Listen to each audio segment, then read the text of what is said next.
Hi friends. ఇవాళ September 2వ తారీఖు అంటే ఒక పండగ వచ్చిన వేళ. అవును. ఈ పండగ పేరు కొణిదెల పవన్ కళ్యాణ్ జన్మించిన రోజు. ఇవాళ పవన్ కళ్యాణ్ గారు పుట్టినరోజు.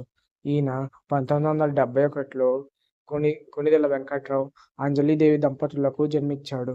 ఇండస్ట్రీలోకి చిరంజీవి గారి తమ్ముడుగా అడుగుపెట్టినా గానీ తనకంటూ ఒక సెపరేట్ ఇమేజ్‌ని క్రియేట్ చేసుకున్నారు పవన్ కళ్యాణ్ గారు.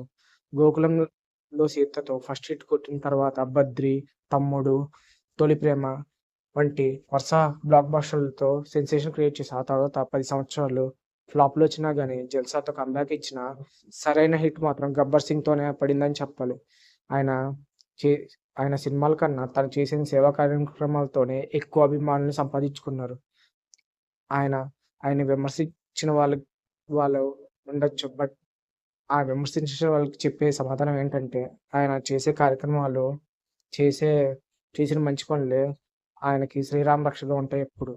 అలాగే పవన్ కళ్యాణ్ గారు సినిమా యాక్టర్‌గానే కాకుండా డిప్యూటీ సీఎంగా కూడా మంచిగా సేవలు చేయాలని, ఆయన ఇంకా ఎదగాలని కోరుకుంటూ once once again happy birthday to power star Pawan Kalyan.